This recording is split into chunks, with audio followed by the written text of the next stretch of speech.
Yeah.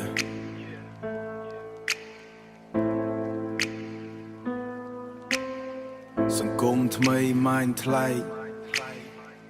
Everybody wanna win តែអត់ចង់កែខ្លួនឯងគ្រូទ្រឿគ្មានខ្លាចចង់ឈ្នះគ្រប់រឿងតើដឹងថាខ្លួនខុសត្រង់ណាមាត់លឿនជាងការគិត comment មួយផ្លែតដូចអ្នកប្រាជ្ញាចូលចិត្តមើងងាយគេ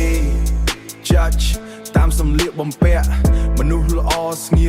មត្រូវគេថាអត់ class respect ចាស់ទុំកាន់តែតិចស្ដាប់ advice ថាចាស់ fashion TikTok trend មួយថ្ងៃធំជាងការអប់រំក្នុង passion yeah សង្គម Gen Z ខ្លាំងក្លាចូលចិត្ត flex ចូលចិត្ត show ខាងក្រៅធ្វើ strong ខាងក្នុង lonely low មើងងាយគេ everyday ចង់ famous មួយយប់ចង់បានគ្រប់យ៉ាងលឿនតែអត់ចង់ហត់អត់ចង់ឈប់ feature story sad every night caption nobody understand តែពេលម៉ែឪនិយាយល្អ reply វិញដូចអត់ respect yeah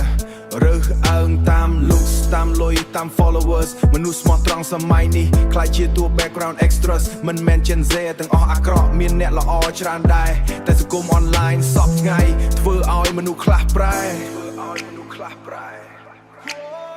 សង្គម Gen Z ខ្លាំងក្លាចូលចិត្ត flex ចូលចិត្ត show ខាងក្រៅធ្វើ strong ខាងក្នុង lonely low មើងងាយគេ everyday ចង់ famous មួយយប់ចង់បានគ្រប់យ៉ាងលឿនតែអត់ចង់ហត់អត់ចង់ឈប់ feature មុន judge គេមើលខ្លួនឯង first respect គ្នាទើបសង្គម heal trend អាចផុតមួយថ្ងៃតែអាចចរិតនៅជាប់ forever real proud for it yeah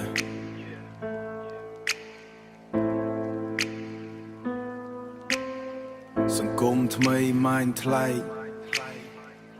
everybody wanna win តែអត់ចង់កែខ្លួនឯងគ្រូទ្រឿគ្មានខ្លាចចង់ឈ្នះគ្រប់រឿងតើដឹងថាខ្លួនខុសត្រង់ណាមាត់លឿនជាងការគិត comment មួយផ្លែតដូចអ្នកប្រាជ្ញាចូលចិត្តមើងងាយគេ judge តាមសម្លៀកបំពាក់មនុស្សល្អស្ងៀមត្រូវគេថាអត់ class respect ចាស់ទុំកាន់តែតិចស្ដាប់ advice ថាចាស់ fashion TikTok trend មួយថ្ងៃធំជាងការអប់រំក្នុង passion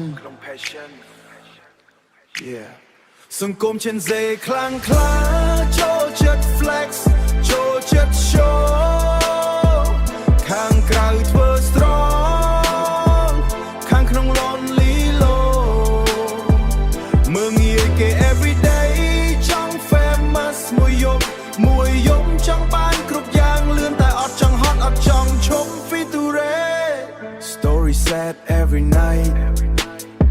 caption nobody understand តែពេលម៉ែឪនិយាយល្អ reply វិញដូចអត់ respect yeah